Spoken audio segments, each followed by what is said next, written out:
Om Shanti. Good morning. भगवान के ही महावाक्य हैं कि बच्चे तुम्हें डबल अहिंसक बनना है। डबल अहिंसक का मतलब होता है कि ना हम किसी को दुख दें ना दुख लें। दुनिया में हम देख रहे हैं कई तरह की हिंसाएं हो रही हैं। जीव हत्या भी हो रही है, गौ हत्या भी हो रही है, बेटी की हत्या भी हो रही है, कई तरह की हत्याएं हो रही हैं। तो ये क्या है? हिंसा ही है, भ्रष्टाचार ही है। तो अभी अभी किसी ने कहा भी था कि किसी संत ने कि इतनी सारी गौ हत्याएं हो रही हैं तो सोचो पृथ्वी दुखी नहीं होगी? धरती माता क्या दुखी नहीं होगी? धरती माता ने दुखी हो करके ही ये जो प्राकृतिक आपदाएं आती हैं तभी होती हैं। संसार में इतना ज्यादा पाप हो रहा है, इतना ज्यादा भ्रष्टाचार हो रहा है, उसकी वजह से ही ये तूफान आना, इतनी बारिश आना, गांव के गांव डूब जाना। तो अपने आप से पूछें कि मैं कहीं बहुत बड़े बड़े पाप तो नहीं करती हूँ। देखो, जो भगवान से जुड़े हैं वो तो ये काम नहीं करते हैं, नॉनवेज खाना या ऐसा वैसा कुछ करना, वो ऐसे काम नहीं करते हैं। लेकिन अज्ञानी जीव जो ये सब कर रहे हैं वो समझते ही नहीं है कि ये पाप है। अगर हम किसी जीव की हत्या करके उसको खा रहे हैं तो ये सबसे बड़ा पाप है। 50 मुर्गियां हम ले आए, उसको काट करके किसी ने बनाया तो सब पाप के भागीदार है। बनाने वाला भी, लाने वाला भी और बेचने वाला भी, सब पाप के भागीदार बनते हैं इन चीजों में। तो इतनी सारी जो आत्माएं होती हैं, ऐसे अकाले मृत्यु जिनकी हुई है, तो उनके उनके सिर पर जरूर बहुत बड़ा पाप था जो ऐसा सब हुआ। तो अभी भी हम संभल जाएं कि हम कोई भी ऐसे कर्म ना करें जो हमको दुखी होकर के मरना पड़े। इंसान ऐसा ऐसा है कि भगवान ने उसको अमूल्य जीवन दिया है, वो अपने तरीके से सब कुछ कर सकता है।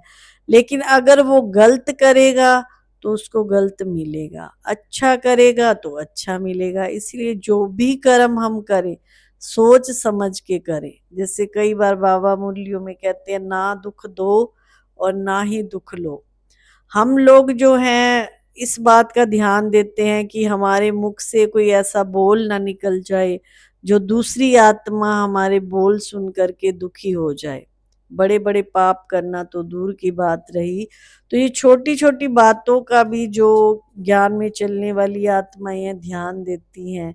कई बार क्या होता है, हम किसी को दुख नहीं देते हैं और दूसरा व्यक्ति हमारे को ऐसा कुछ बोल देता है, उसमें हम ज्यादा दुखी हो जाते हैं। जो ज्ञान में चलने वाली आत्माएं होती हैं वो किसी को दुख देती नहीं है लेकिन दुख ले लेती हैं। ये दुख लेना भी बहुत बड़ा पाप है। अगर हम किसी को नहीं दे रहे हैं तो निश्चिंत हो जाओ ना, अपने मन को कह दो तूने तो किसी का बुरा नहीं चाहा है ना। शुरू से ही मेरी ये धारणा रही है, अगर किसी ने आपको गुस्से में कुछ बोल दिया और हमने भी उसके साथ वैसा बोल दिया तो ये हमारी कोई वो बात नहीं है, बहादुरी नहीं है। हम वो आत्माएं बन जाएं जो हम अपने अंदर समाने की शक्ति को धारण कर ले। कहीं किसी ने कुछ कहा तो संभालो और अपने मन को इतना शांत बना लो, इतना शीतल बना लो। यही तो सबसे बड़ी स्थिति है जिसको कहते हैं आनंद स्वरूप आत्मा। जो आनंद स्वरूप आत्मा होगी वो कभी सुखी कभी दुखी इस पार्ट में नहीं आएगी, वो सदा ही सुखी रहेगी। लेकिन अभी हम कलयुग में रह रहे हैं तो कलयुग में हमारी ऐसी अवस्था भी नहीं बन सकती है कि हम सदा ही आनंद में रहे। उसके लिए बहुत पुरुषार्थ करना पड़ता है, अपने आप को मेडिटेशन में रहना सिखाना पड़ता है, सम्मान में रहना सिखाना पड़ता है।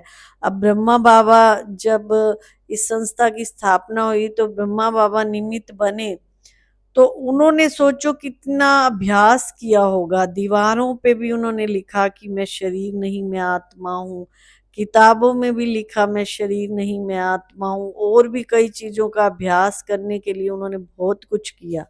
तो हमको भी उस नक्शे कदम पर चल कर के बहुत अच्छा पुरुषार्थ करना है, तभी हम किसी की बात से दुखी नहीं होंगे।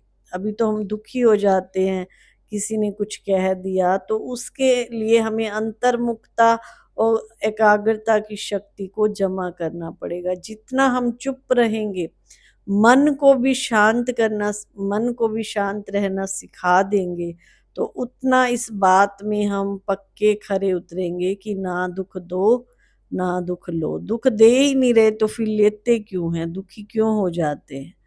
और दूसरी बात आती है, सब चिंतन करो पर चिंतन छोड़ो। सब चिंतन उन्नति की सीढ़ी है और पर चिंतन पतन की जड़ है।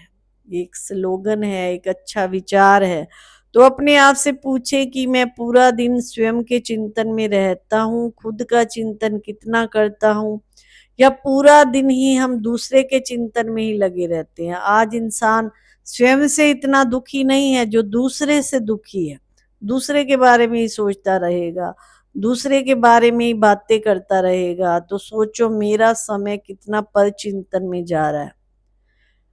हमने देखा है कई लेडीज को आधा आधा घंटा, एक एक घंटा ही बीत जाता है, दो दो घंटे भी बीत जाते हैं पर चिंतन करने में। तो ये अपने सिर पे ये भी पापों का बोझा चढ़ा रहे। दूसरे दूसरे का तो पापों का बोझा उतर रहा है और हमारे सिर पर चढ़ रहा है। तो उस समय हमें ये विचार करना चाहिए कि परमात्मा मुझे रोज कहते हैं कि बच्चे सब चिंतन करो पर चिंतन नहीं। तो मैं कितना सब चिंतन करती हूँ और कितना पर चिंतन, ये चेकिंग करनी है। तो दो बातें हमें अपने जीवन में अपनानी है, एक तो दुख देना भी नहीं है और लेना भी नहीं है, और दूसरा ये ध्यान देना है कि मुझे पर चिंतन करना ही नहीं है। दूसरे की चिंतन करके हम क्यों परेशान हो। तो ऐसे हम छोटी छोटी बातों की जब धारणा बनाएंगे तो हमारा जीवन सदा ही सुखी सुखमय जीवन हो जाएगा, जिसको कहते हैं कमल फूल समान जीवन। तो ऐसा जीवन जिए जो हम यहाँ भी सुखी और आगे भी सुखी रहें। ओम शांति।